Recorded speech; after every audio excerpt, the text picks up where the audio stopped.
Ndugu zangu, mabibi na mabwana, nitumie jukwaa hili pia kuhimiza juu ya matumizi ya nishati safi ya kupikia ambayo ni ajenda ya nchi yetu, na kinara wetu barani Afrika na duniani ni Rais wa Jamhuri ya Muungano wa Tanzania, Daktari Samia Suluhu Hassan. Tumejiwekea lengo sisi Wizara ya Nishati na serikali kwa ifikapo mwaka 2034 angalau 80% ya Watanzania wao wanatumia nishati safi ya kupikia katika shughuli za kuandaa chakula. Kwa sasa takwimu zinatuonyesha kuwa 28.6 ya Watanzania ndio wanatumia nishati safi katika shughuli za kupika. Bado tuna safari ndefu sana. Lakini safari hii ina matumaini makubwa kuwa tutafanikiwa, kwani kuna utayari mkubwa sana wa wananchi wetu kuachana na nishati zisizo rafiki kwa mazingira, ikiwemo kuni na mkaa, na kutumia nishati safi na salama kwa mazingira kama vile umeme, gesi ya mitungi, gesi asilia, mkaa mbadala, tunga motaka na nyinginezo. Ndugu mwenyekiti na wageni waalikwa, sina wasiwasi na kikundi cha wanawake na Mwalimu Nyerere. Wote wanaonekana watumia nishati safi. Na mimi leo ninakiteua kikundi hiki rasmi kuwa machampion wa nishati safi ya kupikia.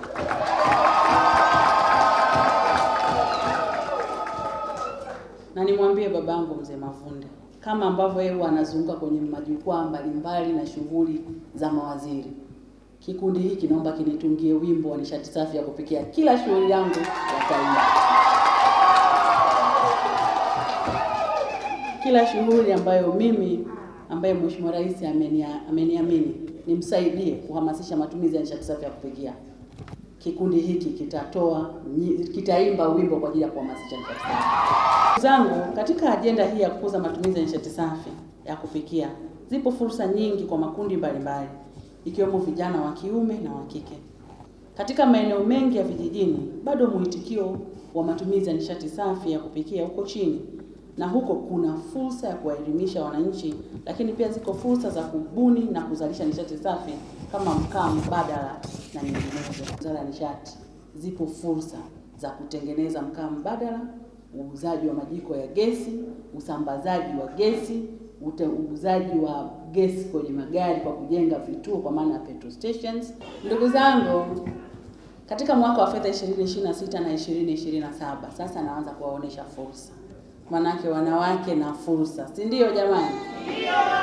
Katika mwaka wa fedha 2026-27 serikali kupitia Wizara ya Nishati imetenga kiasi cha Kitanzania shilingi bilioni 10 kwa ajili ya kazi za kuhamasisha matumizi ya nishati safi za kupikia, ikiwepo kuongeza wigo wa tafiti na ubunifu wa teknolojia zinazohusu nishati safi ya kupikia, kutoa elimu kwa makundi mbalimbali, pamoja na kushirikiana na sekta binafsi katika kuchochea matumizi ya nishati safi ya kupikia.